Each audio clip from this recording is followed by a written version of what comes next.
Okay, so over to you, Jonathan, to introduce this session.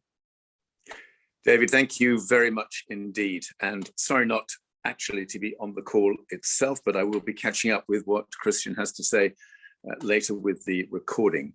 But still really pleased to have a chance just to make one or two introductory comments. As David knows, I'm extremely enthusiastic about this initiative. It's both timely and very significant in terms of the positioning of the notion of 100% renewable.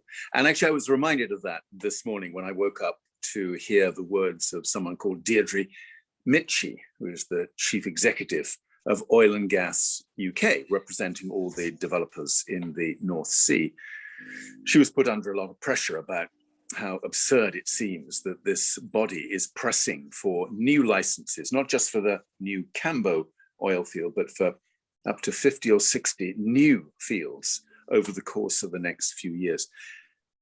And basically, she just lied. She said this is completely compatible with a net zero future for the UK, as it would be for any other country.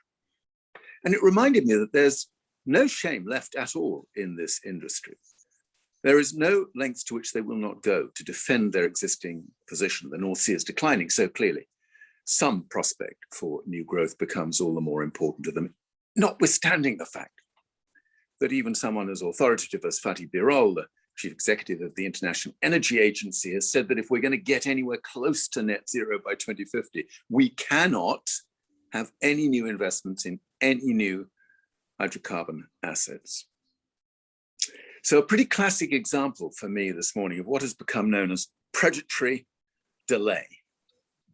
This is a whole set of tactics, devices, and initiatives used by incumbent industries today to distract the attention of policymakers from what really needs to be done very urgently indeed. And predatory delay is all around us. And make no bones about this, there's no room for naivety any longer in this movement of ours. This is an out-and-out war. And the purpose of it is to ensure that things like 100% renewable electricity and energy is seen as one of the above, one of a suite of solutions to the problem of accelerating climate change. We cannot afford for 100% RE in Europe, actually across the world, to be characterized in that way.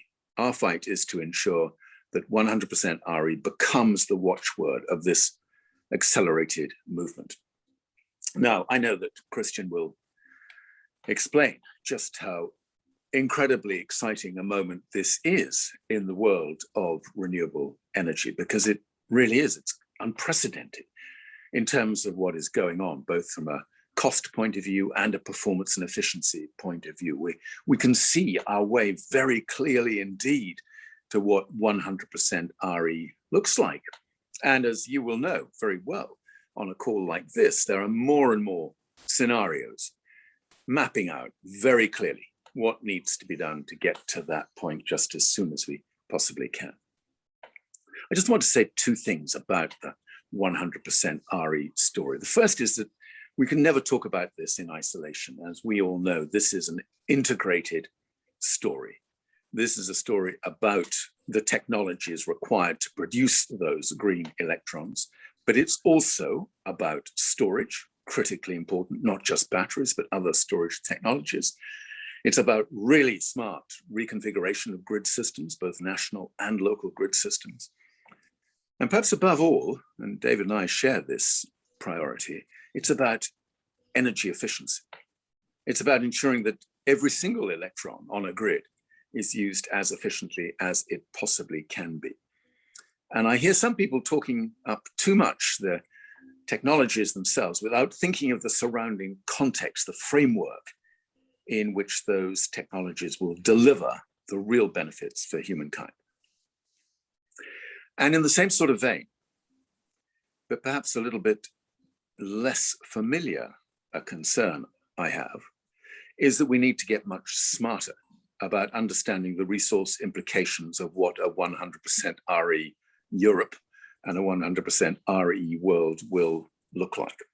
I've been doing quite a bit of research lately, looking at the implications of the resource demand that will flow from needing to provide technologies at that scale all across the world. And it is daunting, to be honest. This is not so much the old debate about payback on carbon footprints, the carbon payback story. It's much more an issue to do with mining and the natural world and biodiversity and the staggering increases in demand for precious metals, such as lithium, cobalt, nickel, and so on, and many of the rare earths on which these technologies will depend.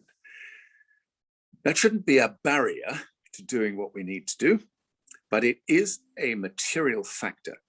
And we have to get much smarter in the way we talk about this. And we need to pay attention now to the whole notion of design for disassembly and recycling in all of these technologies, particularly in the world of battery technologies.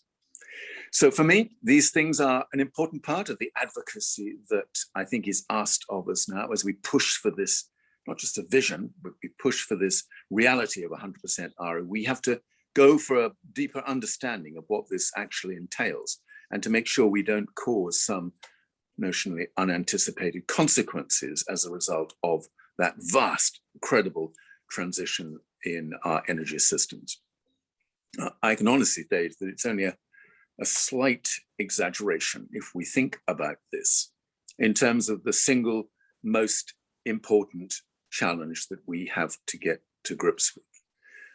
I put it in those terms because pretty much everything else depends on us being able to do this first, getting to 100% RE just as fast as we possibly can. And that means, of course, treating it as a huge emergency challenge that we need to address in short order.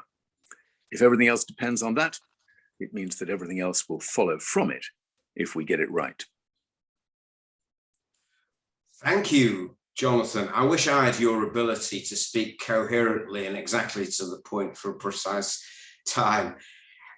Anyhow, we'll be auctioning off a copy of your book, Hope in Hell, later, and I hope that the price it sells for will match its worth, which is very high. Thank you very much, Jonathan, for joining us. Thank you, David. Nice to be part of the proceedings. Cheers. Bye.